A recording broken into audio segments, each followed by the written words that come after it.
श्री हरिहराय नमस्तुभ्यं। ओम गुरुर्ब्रह्मा गुरुर्विष्णु गुरुर्देवो महेश्वरः गुरुर्देव साक्षात् परब्रह्म तस्मै श्री गुरुवे नमः। अखंडमंडलाकारं व्याप्तं येन चराचरं तत्पदं दर्शितं येन तस्मै श्री गुरुवे नमः। श्री गुरुचरण कमलेभ्यो नमः। आप सभी आत्मीय जनों को यथा योग्य प्रणाम करते हुए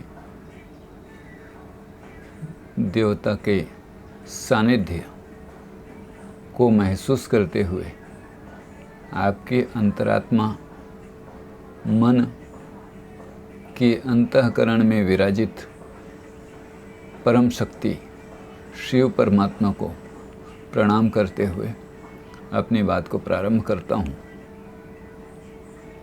आध्यात्मिक जीवन में जब हम प्रवेश करते हैं तो प्रवेश करने के बाद ही सबके मन में एक बात आती है।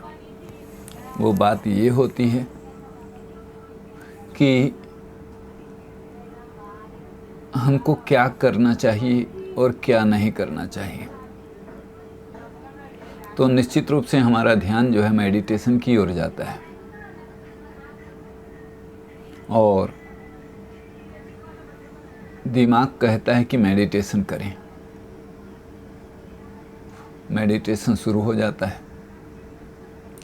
सबको लगता है कि बस मेडिटेशन करेंगे और सब कुछ ठीक हो जाएगा, लेकिन उस स्थिति तक पहुंचने के लिए पहले अपने आप को काबिल तो बनाना पड़ेगा ना।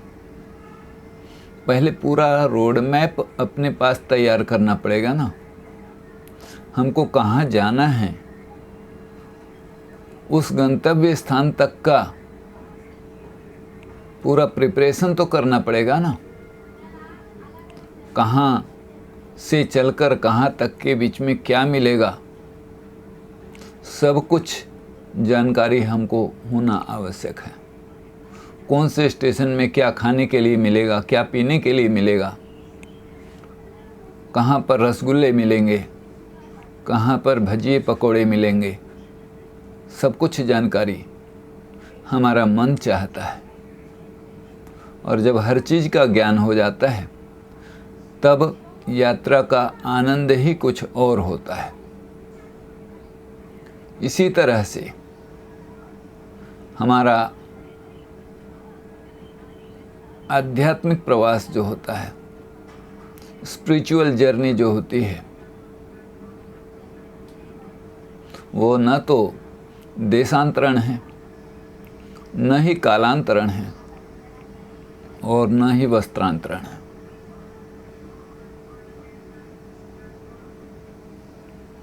कहने का तात्पर्य यह है, न तो हम देश बदलते हैं, न काल बदलते हैं, न ही हम अपने वस्त्र बदलते हैं।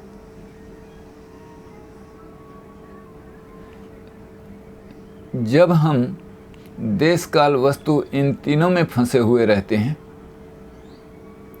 तो हमारे मन में हमेशा आध्यात्मिक प्रगति का तात्पर्य कुछ और निकलता है कि कहीं देशांतरण कर लें, कहीं कालांतरण कर लें या वस्त्रांतरण कर लें। इस गलती को लेकर एक बहुत सुंदर प्रार्थना आती है। उस प्रार्थना के द्वारा हमको इस आध्यात्मिक मार्ग का थोड़ा सा ज्ञान प्राप्त होता है। उस प्रार्थना में 3 प्रकार की माफ़ी मांगी गई है। हम भगवान से कहते हैं कि हे भगवान, हमने 3 गलतियां की हैं, उन 3 गलतियों को माफ़ कर दो। कौन सी गलतियां की हैं भाई? पहली गलती तो ये की है कि आपके दर्शन के लिए हम तीर्थों में भटकते रहे और इसके द्वारा आप सर्वव्यापी हैं, इस बात का हमने तिरस्कार किया है।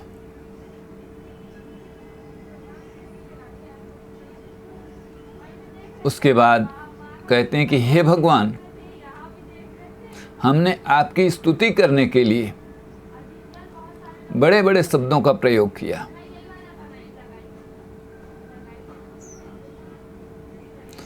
सर्वांतर्यामी, सर्वज्ञ, सर्वशक्तिमान, न जाने कितने प्रकार के शब्दों का इस्तेमाल किया।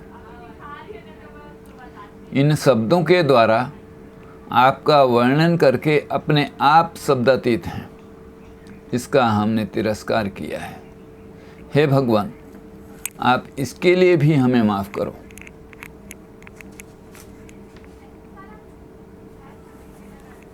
हम माफ़ी के योग्य तो नहीं हैं, लेकिन फिर भी आपसे माफ़ी चाहते हैं।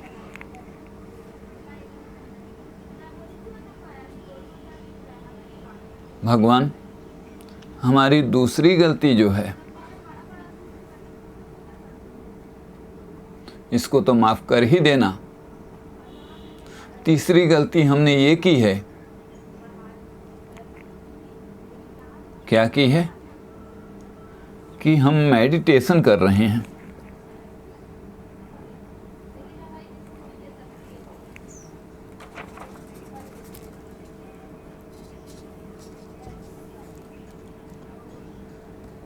ध्यान के लिए हम कहते हैं ध्यानात् चेतः परतः ततो। हमने ध्यान का अभ्यास करके आप मन बुद्धि से परे हो, इसका हमने तिरस्कार किया है।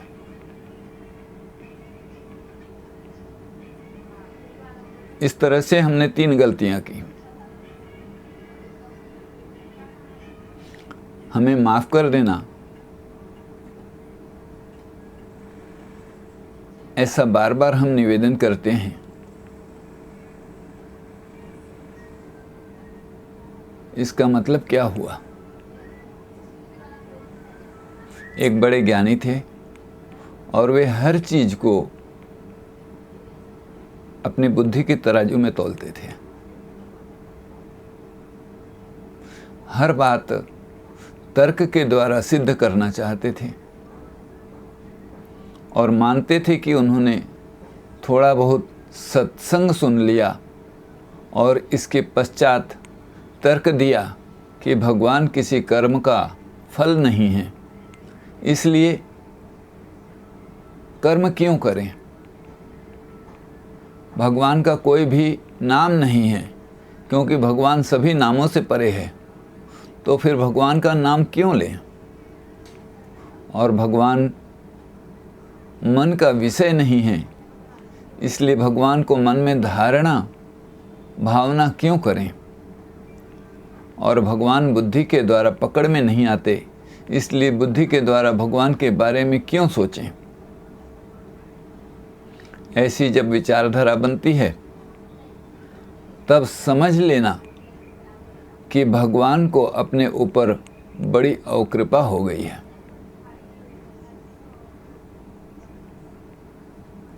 हमारे उपनिषदों में एक उपनिषद है कठोपनिषद, उसमें एक मंत्र आता है, आश्चर्यो वक्ताः कुशलो अस्य लब्धा आश्चर्यो ज्ञातः कुशलानुशिष्टः।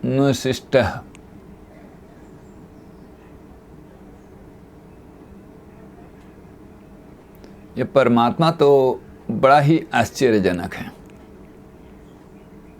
कैसा आश्चर्य है कि दुनिया के बारे में बोलने के लिए तो सबको आनंद आता है, और एकाध कोई बिरला ऐसा होता है जो परमात्मा के बारे में बोलना पसंद करता है। बड़ी आश्चर्य की बात है ना। इससे भी बढ़कर आश्चर्य ये है कि परमात्मा वाणी का विषय नहीं है, फिर भी उसी वाणी से उसी परमात्मा के बारे में हम बोलते हैं और कहते भी हैं कि भगवान वाणी का विषय नहीं है। समझ में आया जो मैंने भगवान के बारे में बताया? आश्चर्य वक्ता, सुंदरता तो यही है। परमात्मा के बारे में कुछ भी बोलो, सब झूठ है, लेकिन परमात्मा के बारे में ही बोलना चाहिए, और ऐसा बोलना चाहिए कि वह झूठापन खत्म हो जाए। परमात्मा के बारे में शब्दों से बोलना झूठ है। इसमें स्वीकार कर लिया, फिर भी कह रहे हैं कि परमात्मा के बारे में ही बोलना चाहिए।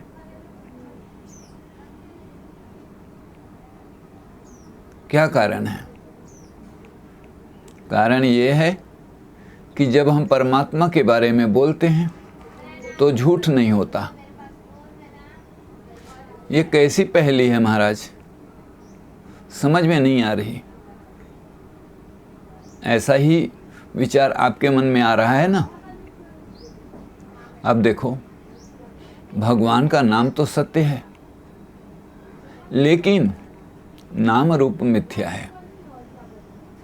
है ना गणित? कैसे समझो? इसके आभूषणों के नाम लिए, जैसे कि कुछ आभूषणों के नाम मैं बताता हूँ। आपने नेकलेस का नाम सुना है?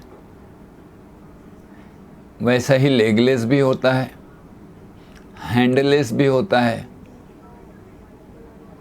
वो लेस जो है, क्या है ये लेस? जिसको नेक में डालते हैं उसे नेकलेस कहते हैं, और उसी को हाथ में डाल लिया तो हैंडलेस हो गया।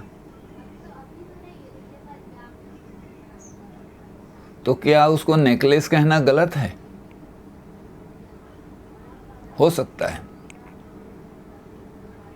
लेकिन अगर उसे सोना कहा जाए तो कहीं से भी गलत नहीं होगा। लेकिन अगर सोने को नेकलेस कहें या सोने को ईयरिंग कहें या सोने को नोजरिंग कहें तो जरूर गलत होगा। उसी प्रकार से परमात्मा को परमात्मा कहना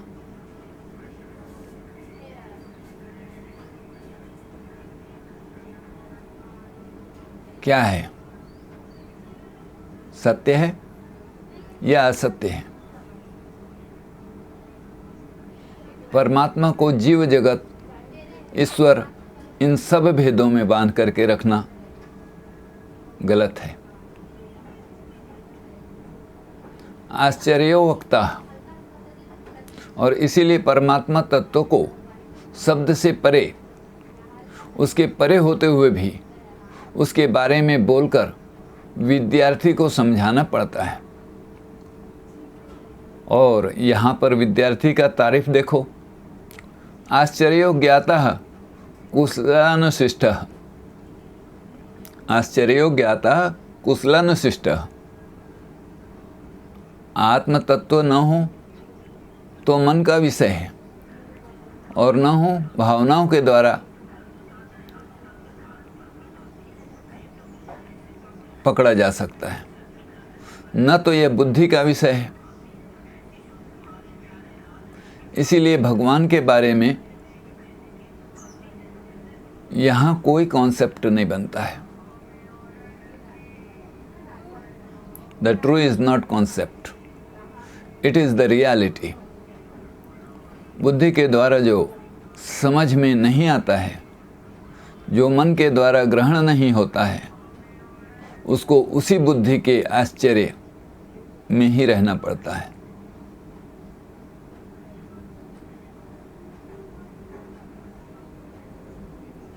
जो बुद्धि के द्वारा समझा और मन के द्वारा ग्रहण किया जाता है, विद्यार्थी को आश्चर्य लगता है। आश्चर्यो वक्तः आश्चर्यो ज्ञातः, और इसी आश्चर्य को भगवान का एक नाम बताया गया है।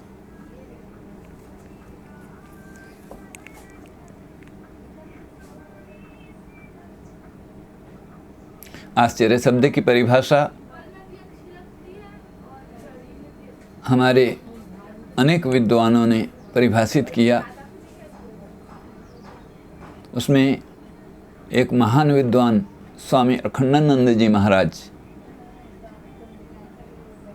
बड़ी सुंदर भाव से कहते हैं। वो कहते हैं कि आश्चर्य किसको कहते हैं? क्या आह आह करना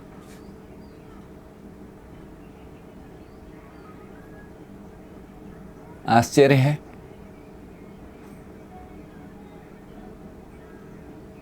आह आह इति चर्यते यस्मिन् इति आश्चर्यः।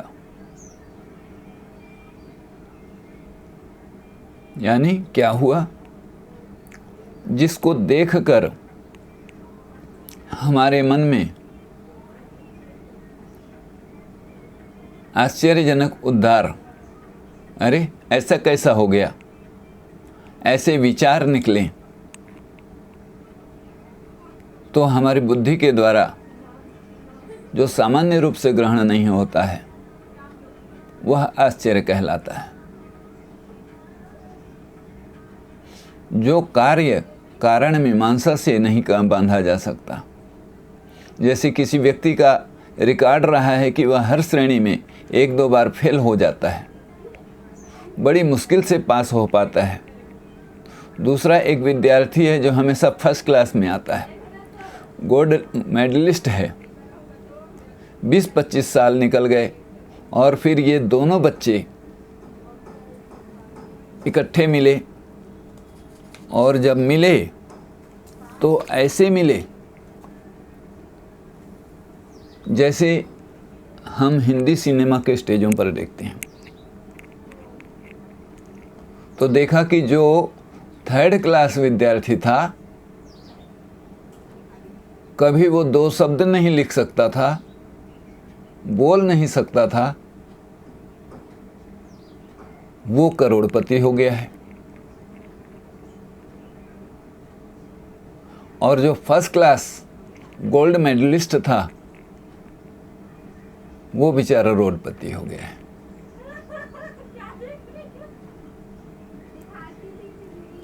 तब ऐसी स्थिति में हमारे मुंह से क्या निकलेगा? अरे ऐसी सक्सेस, यह हमारी बुद्धि में कार्य कारण के द्वारा कैसे निर्मित हो गई? तो आश्चर्य वो है जो कार्य कारण के परे है। इसलिए आश्चर्यवक्ता कुशलानुशिष्टः। इस तत्व को जानने के लिए 2 बातों का होना जरूरी है।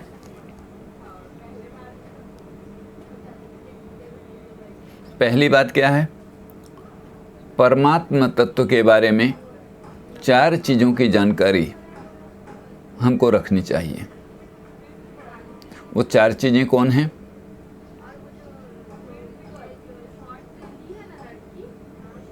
हम कौन हैं?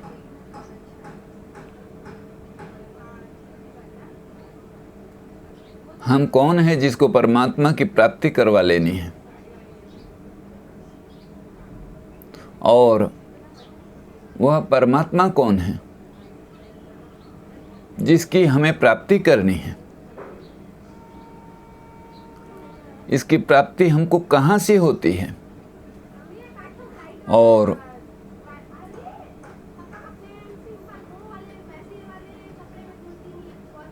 जो रोज का चिंतन चल रहा है,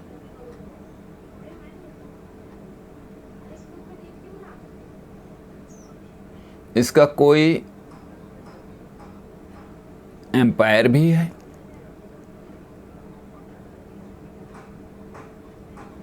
यह 4 बातें जब स्पष्ट रूप से समझ में आ जाती हैं, तब कहीं धारणा, ध्यान, समाधि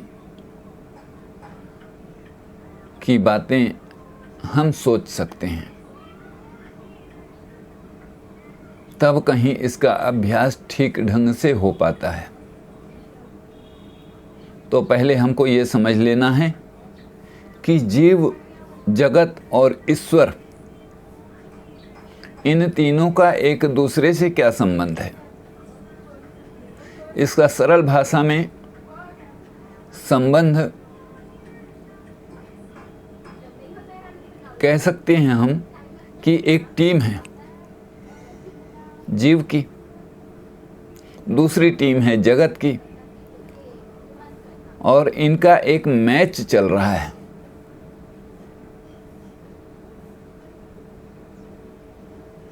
इंटरनल इनका एम्पायर जो है वो ईश्वर है। कभी कभी जीव बैटिंग करता है और जगत बॉलिंग करता है, कभी कभी जगत बैटिंग करता है और जीव बॉलिंग करता है। इसमें कौन एलबीडब्ल्यू है, कौन एलबीडब्ल्यू नहीं है, किसने छक्का मारा, किसका छक्का छूटा, इसका निर्णय लेने वाला कौन है? कौन इसका फैसला करेगा? इसका फैसला करने वाला एम्पायर होता है जो ईश्वर है। जीव, जगत, ईश्वर, ये तीनों एक दूसरे की सापेक्षता में हैं। समझो एक क्रिकेट का मैच है और वहाँ काफ़ी लोग आ रहे हैं। एक टीम आ गई, दूसरी टीम आ गई और एम्पायर भी पहुँच गए। उसमें से एक टीम ने कहा कि भैया मैच का निर्णय हम टॉस से कर लेते हैं। उन्होंने टॉस जीता और दूसरी टीम ने उन्हें वॉक ओवर दे दिया। अब उस टीम ने वॉक ओवर दे दिया तो दूसरी टीम का उस ग्राउंड पर होना संभव नहीं है। जब दोनों टीमें उस ग्राउंड से चली गई तो वाला एम्पायर क्या करेगा? किसकी एम्पायरी करेगा? और जब एम्पायर भी चला गया तो टीम नंबर 1 भी चली गई, टीम नंबर 2 भी चली गई, तो वहाँ का ऑडियंस क्या करेगा? तो सब इस तरह से महाप्रलय हो गया। इसी प्रकार से जीव जगत जो है, इसकी सापेक्षता का संबंध जब हमारे बुद्धि में स्पष्ट हो जाता है कि जीव क्या है, जगत क्या है, ईश्वर क्या है, इसके संबंध और उनका अर्थ क्या है, और यह सब बातें जब किसी भी प्रकार से संदेह से रहित हो जाती हैं, तब पता चलता है कि यह सापेक्षता का अस्तित्व किसी निरपेक्ष वस्तु पर आधारित है, और यह निरपेक्ष वस्तु उस सापेक्षता के द्वारा प्रभावित नहीं होती है। जब यह बात स्पष्ट हो जाती है तब व्यक्ति पहले सापेक्षता क्या है समझ लेता है, और जब समझ लेता है तो सापेक्षता से छुटकारा पाने का अर्थ समझ लेता है, और छुटकारा पाने के लिए क्या साधना करनी है यह समझ लेता है। जब यह साधना पूरी हो जाती है तो सापेक्षता के चक्कर में नहीं रहता, फिर इस चक्कर से वह निकल जाता है। तब उसको न तो कभी अपनी सफलता का गर्व होता है, न तो कभी अपनी विफलता का दुख होता है, क्योंकि सफलता और असफलता तो सापेक्षता के ही विषय हैं ना। यहीं से साधना प्रारंभ होती है। योगाभ्यास करने की पहली सीढ़ी हमारे जीवन की यहीं से शुरू होती है। हमारी गीता भी यही कहती है, सुख दुखे समे कृत्वा लाभा लाभो जया जयो ततो युद्धाय युद्धस्व मैनम पाप विनश्यति।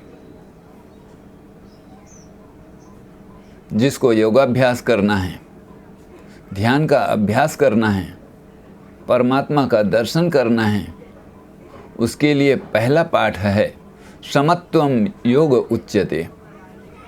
यदि हम समता के योग को जीवन में न स्वीकार करें तो ममता के योग से पीड़ित रहेंगे, और जब तक ममता का रोग हमें पीड़ा दे रहा है तब तक हम ध्यान का अभ्यास यानी दिल बहलाने के लिए गालिब ख्याल अच्छा है, यह ज़रूर होगा कि हम ध्यान के लिए कहीं कोने में बैठेंगे, तब तक घर में शांति रहेगी। उतने समय तक कम से कम लोग परेशान नहीं रहेंगे। ध्यानाभ्यास करने के लिए हम सबको यही पहली बात सीखनी है कि हम विषय में प्रवेश करेंगे। जीवन में यह साधना आरंभ करनी है कि किसी भी कारण से अपने मन का संतुलन नहीं खोना है।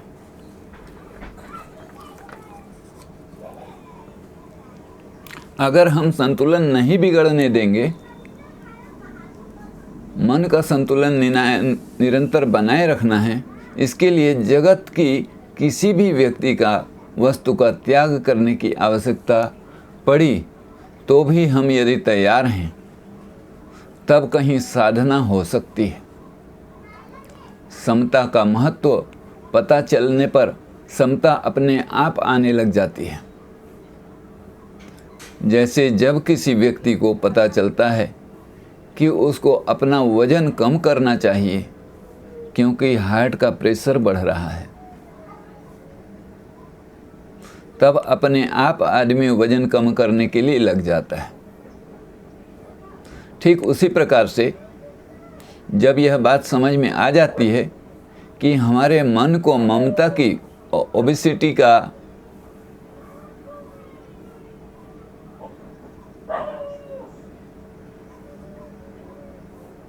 लगाव हो गया है, तो उसे हटाने के लिए समता का अध्ययन करना पड़ता है। यह बात 1000 बार हमने सुनी है, इसलिए उसका कोई महत्व नहीं रहता है। जब इसका महत्व हमारे मन में क्लिक हो जाता है, जीवन में जब समझ में आ गया कि अपने जीवन में प्रातःकाल हो गई है, सूर्योदय हो गया है,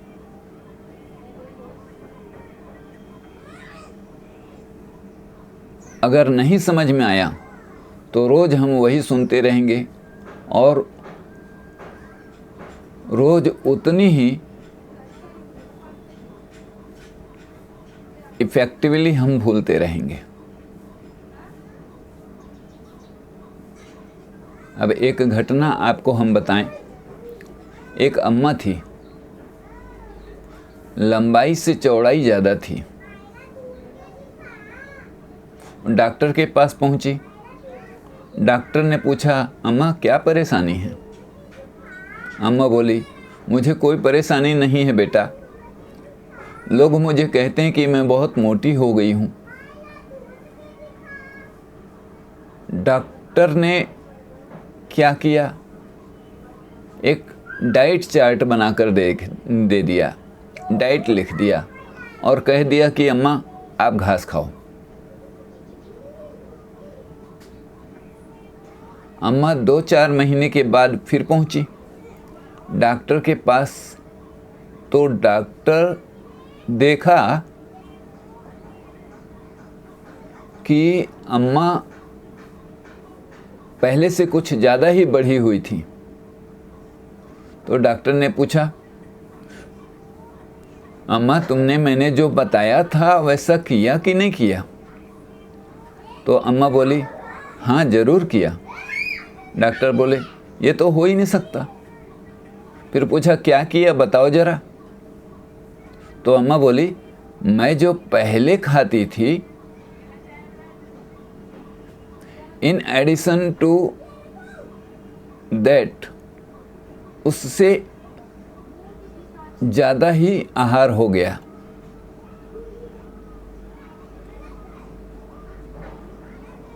तो हमारी साधना इस प्रकार से चलती है और इसीलिए हम भी वहीं फंसे रह जाते हैं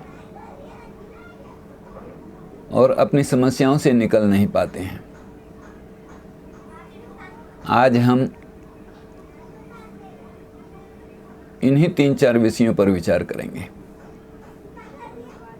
पहले हम विचार प्रारंभ करते हैं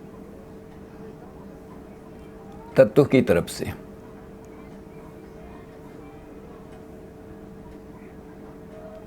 आप देखेंगे कि दो प्रकार की विचारधाराएं हैं।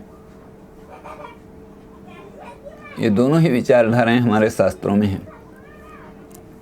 एक है निरपेक्ष तत्व की दृष्टि से सापेक्षता का क्या अस्तित्व है, पहली यह विचारधारा। दूसरी विचारधारा ये है कि सापेक्षता के प्रत्येक कंपोनेंट का निरपेक्ष तत्व के साथ क्या संबंध है। ये दोनों विचार जब स्पष्ट हो जाएंगे, फिर तीसरी बात ये होगी कि सापेक्षता के चक्र में हम कहाँ हैं। फिर अगली बात ये होगी कि इस सापेक्षता के चक्र से निकलकर निरपेक्ष तत्व के में स्थान प्राप्त करने के लिए हमें क्या साधना करनी चाहिए। जब तक ये बातें स्पष्ट नहीं होती तब तक हम ध्यानाभ्यास कर रहे हैं, ये केवल कल्पना मात्र होगी। पहले मेडिटेशन नहीं करते थे इसलिए दुखी थे, अब मेडिटेशन करते हैं इसलिए दुखी हैं।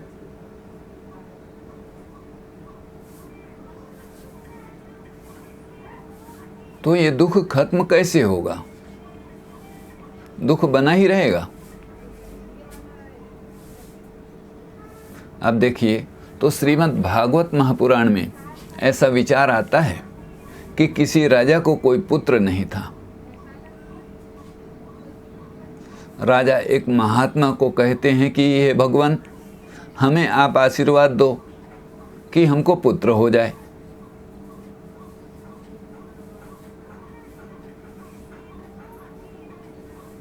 बड़ी गंभीरता से संत जी जो हैं राजा के मस्तिष्क को पढ़ते हैं और पढ़ने के बाद महात्मन जो है कहते हैं कि राजन देखो, इस जन्म में तो क्या, आने वाले 7 जन्मों भी तुमको संतान नहीं है।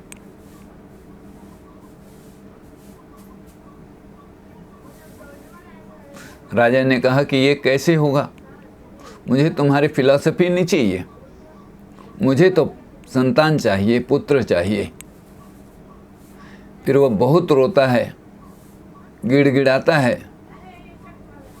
कि कुछ भी करो, कैसे भी करो, पर मुझे पुत्र चाहिए। संत जी को दया आती है। महात्मा जी कहते हैं,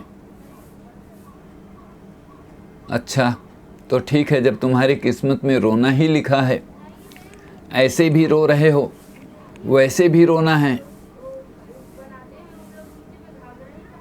संतान नहीं होगी तो रोना है, संतान होगी तो रोना है।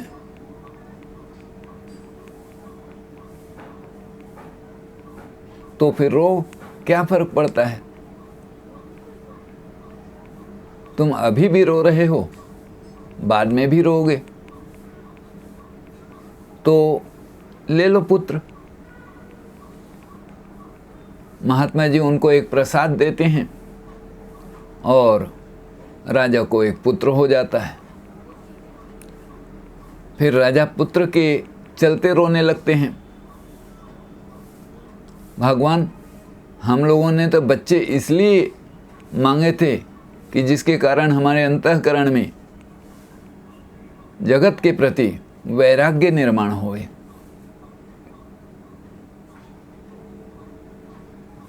यह जीव इस जगत में किस प्रकार का व्यवहार करे, कैसा रहे, यह सब विचार हमको करना है। पहले प्रारंभ करते हैं कि तत्व की दृष्टि से ईश्वर क्या है। आइए इस पर चिंतन करते हैं। जगत क्या है और जीव क्या है? विचार बहुत ही सरल है, लेकिन विचार सरल तब होगा जब हम बीच में किसी तरह की बाधा न डालें। जैसे समझो कि कोई मेडिटेशन कर रहा हो और मेडिटेशन में बैठने के बाद उसके मन में हर 2 क्षण में एक प्रश्न आता है, तो वह प्रश्न कभी भी मेडिटेशन नहीं करने देगा। हर एक बात पर क्यों, क्या, कैसे बाधा है। 2-3 उदाहरणों से यह क्यों, कैसा अनावश्यक हो जाता है समझाने का प्रयास करता हूँ। जैसे हम लोगों ने बचपन में एक अल्फ़ाबेट्स सीखे हैं, ABCDEFGH 26 अक्षर हमने सीखे। अब ए के विषय में सोचें, एक बच्चा कोई प्रश्न करे कि इसको ऐसा क्यों लिखते हैं,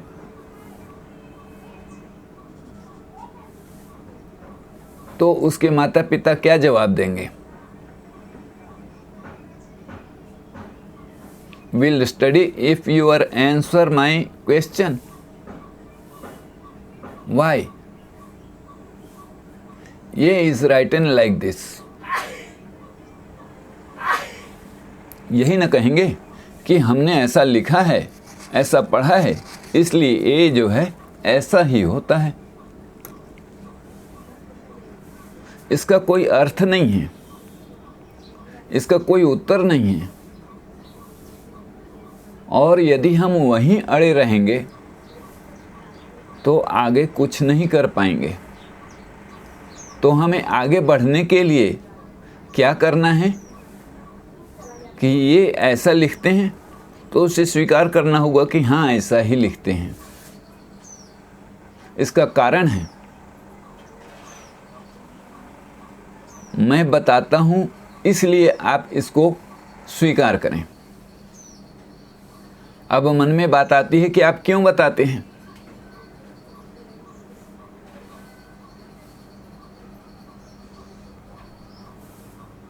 जब बच्चे ने कहा कि आप ऐसा क्यों बताते हो, तो उनके गार्जियन ने कहा कि हम बता रहे हैं तो सुनो, और ऐसा अगर नहीं सुनते हो तो आपको डंडे पड़ेंगे।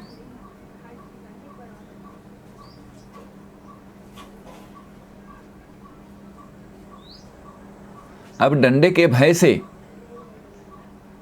जब डंडे का भय आ गया,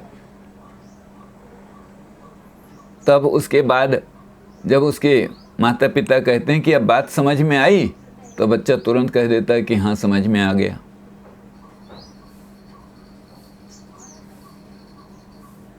तत्व को समझने के लिए, अपने मन में यह क्यों हटाने के लिए सबसे बढ़िया महत्व की बात यह है कि अपने अंतःकरण में शास्त्रों के प्रति, परमात्मा के प्रति, गुरु के प्रति और अपने प्रति श्रद्धा रखें। जिस अंतःकरण में परमात्मा की प्रति श्रद्धा होती है, उसी अंतःकरण से प्रश्न जो है समाप्त हो जाते हैं। और ये बहुत आवश्यक बात है। जैसे हम लोग अपने गुरु के पास जाते हैं, हमें अपने गुरु के बारे में क्या पता है? कुछ भी तो नहीं पता है। गुरु हमारे जैसे ही दिखते हैं, हमारे जैसे ही पीते हैं, हमारे जैसे ही खाते हैं, हमारे जैसे ही सोते हैं, डांटते हैं और खुद गलतियां भी करते हैं, ऊपर चढ़ते और नीचे उतरते हैं। हम भी वही करते हैं, वो भी वही करते हैं। फिर हम में और उनमें अंतर क्या है? जिसने अपने गुरु को एकदम अंधविश्वास के द्वारा स्वीकार किया, वही शिष्य आगे बढ़ता है। कई लोगों के मन में होता है कि अंधविश्वास नहीं होना चाहिए। महाराज, विश्वास हमेशा अंधा ही होता है। ज्ञान में विश्वास की आवश्यकता नहीं है। जब हम अज्ञान के क्षेत्र में होते हैं, तभी विश्वास की पहली श्रद्धा की आवश्यकता होती है। तो हम तत्व के बारे में समझने के लिए पहले सामग्री यह है कि जो हमारे शास्त्र बताते हैं तत्व के बारे में जो हमारे गुरुजन बताते हैं वही सत्य है, और उसके सिवा दूसरा कोई सत्य नहीं है ही नहीं। ऐसा हमारा दृढ़ विश्वास हो, इस दुराग्रह को लेकर के आगे चलें, तब ज्ञान होगा। पहली स्टेज में तो ये बात हो गई। अब दूसरी स्टेज, यह ऐसा ही होता है, ऐसा क्यों होता है, इस प्रश्न की कोई संभावना ही नहीं है। अब देखो इसे कैसे स्वीकार करते हैं। एक बार हम एक स्कूल में कुछ वक्तव्य दे रहे थे, और जब हमारी बातें पूरी होने को आई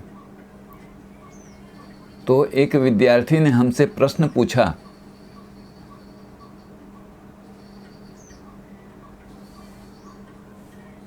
Y this is so, why that is so. एक एक प्रश्न के बाद और प्रश्न पूछने लगे। हमारे मन में एक विचार आया। हमने कहा, भाई देखो, तुमको जितने प्रश्न पूछने हैं पूछ लो, और जब सारे प्रश्न हो जाएंगे तब मैं सबके इकट्ठे जवाब दूंगा। उस बालक ने लगातार 8-10 प्रश्न पूछे,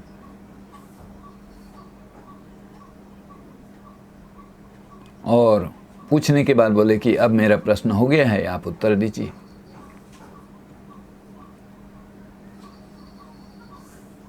हमने कहा कि भाई आपने इतने सारे प्रश्न किए, लेकिन क्या क्या प्रश्न किए मैं तो भूल गया।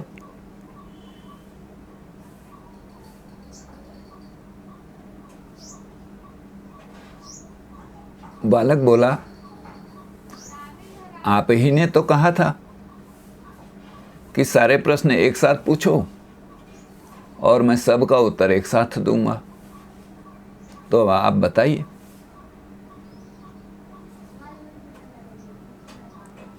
मैंने कहा, कोई बात नहीं, गलतियां सबसे होती हैं, हमसे भी हो गई, हम भूल गए। अब आप एक काम करो कि जो जो प्रश्न आपने पूछा था उसी सीक्वेंस में आप उसे रिपीट कर लो।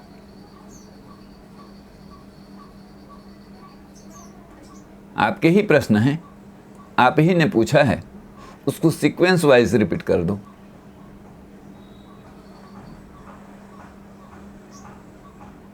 बच्चे ने कहा, वी कांट दैट। मैंने कहा, क्यों?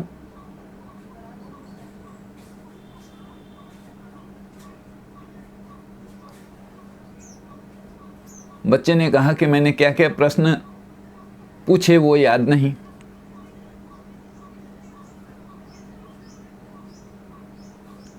अब जब पूछने वाले को ही प्रश्न याद नहीं है सीक्वेंस में कि उसने कब क्या प्रश्न पूछा,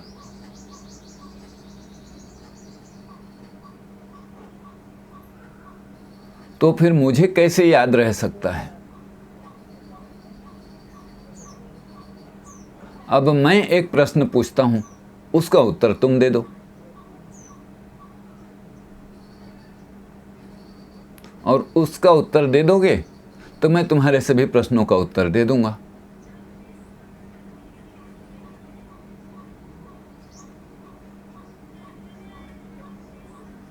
अब मेरी बारी थी। मैंने प्रश्न किया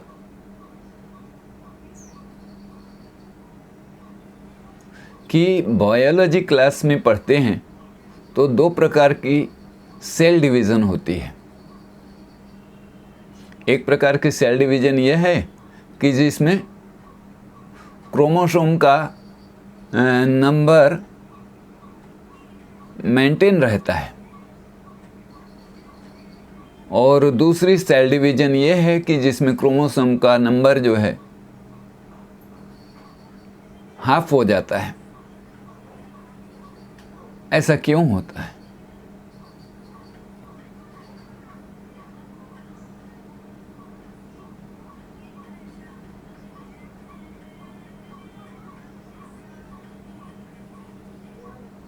Because your professor of embryology told you so। अगर आपके प्रोफेसर को एम्ब्रियोलॉजी में यह भी बताया है तो उसी का विश्वास आप मानेंगे, क्योंकि आपके प्रोफेसर ने बताया है।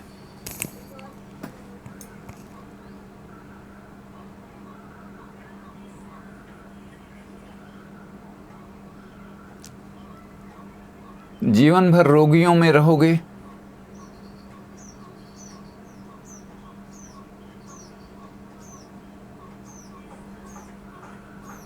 इससे बढ़िया है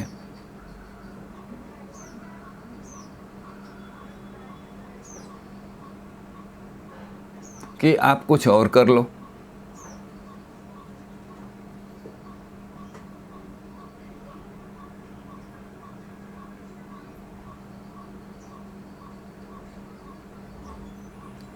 बोले नहीं, तो फिर प्रारंभिक अवस्था में मेंटेनेंस क्या होता है?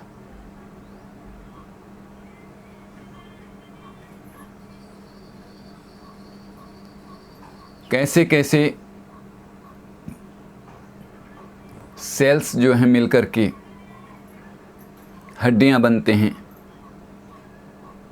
और उनसे मसल्स बनेगा,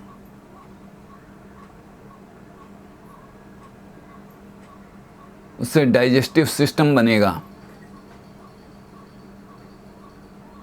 और आपके शरीर को मजबूती देगा। इसी तरह से परमात्मा जो है एकमेव द्वितीय, जिसका कारण नहीं होता वह परमात्मा है। बिना कारण अस्तित्व को परमात्मा कहते हैं। अब देखो, इस जगत में हमारे अस्तित्व का क्या कारण है? कोई कारण नहीं है। इसीलिए हम सभी के सभी परमात्मा स्वरूप हैं। ये जो भी बिना कारण सत्ता है, अस्तित्व है, यह हो गया परमात्मा। इस परमात्मा को भिन्न भिन्न शब्दों में कहा जा सकता है। भक्तगण इसी परमात्मा को भगवान कहते हैं।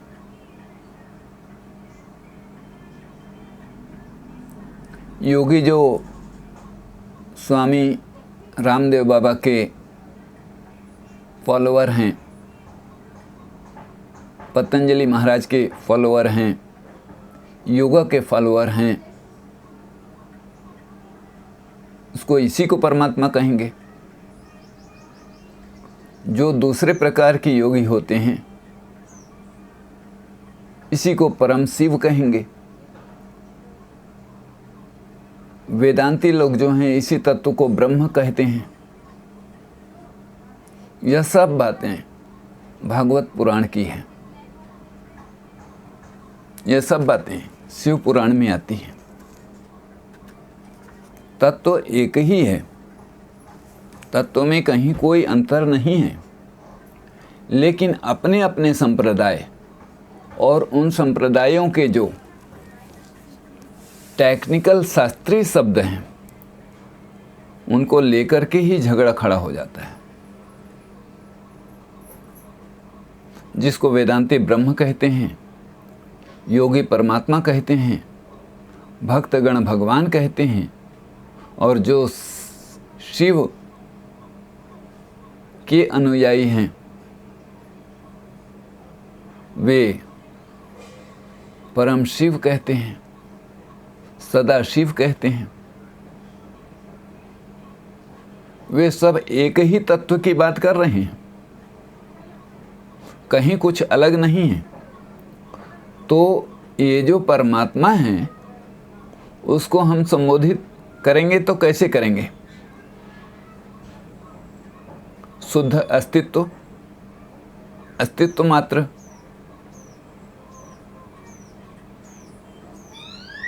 चॉइसलेस।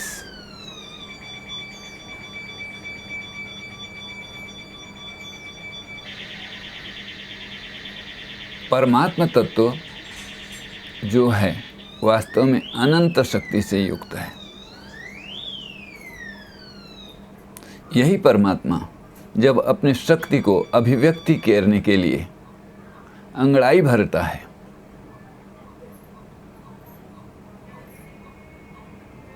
तो उसको शिव कहते हैं, उसको भक्त की भाषा में नारायण कहते हैं।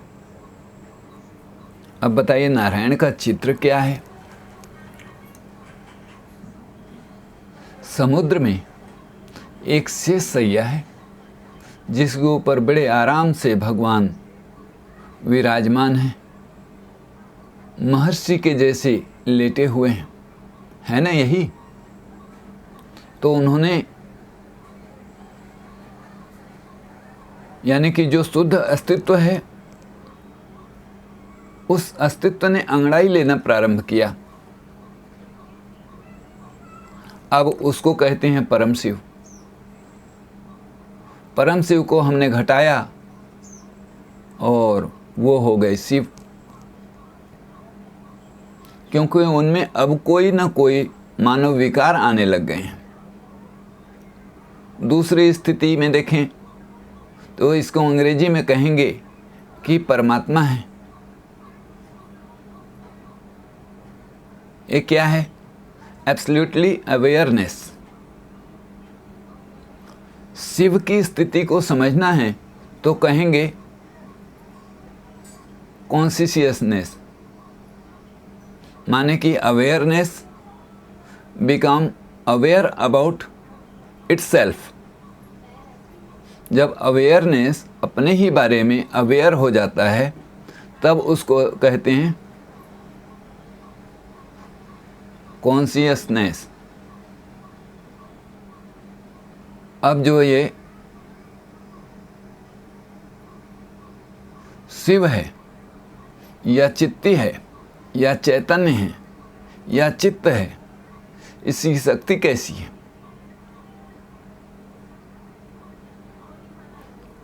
यही है आल्यादिनी शक्ति। भक्ति की भाषा में इसको कहेंगे राधा,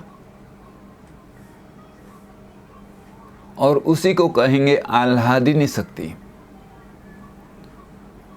और वेदांत की भाषा में इसी को अनंत शक्ति कहते हैं। आह्लाद और अनंत दोनों एक ही हैं। हम खुश कब होते हैं? जब कोई बंधन नहीं है। यह शुद्ध परमात्मा सत्ता मात्र परमात्मा में अंगड़ाई लेता है। आइए अगले क्रम में फिर आगे बढ़ेंगे। आज के लिए इतना ही। इस विषय को निरंतर आगे बढ़ाने के लिए आप देखते रहिए, और संभव हो तो इस वीडियो को लाइक भी करें, सब्सक्राइब भी करें, और अपने मित्रों को अधिक से अधिक आगे पहुंचाने का कष्ट करें ताकि लोग भी इस विषय को समझ सकें। विषय बहुत लंबा है, आगे और भी क्रमवार वीडियो आएगी। यदि आपको पसंद आए तो सुनते रहें।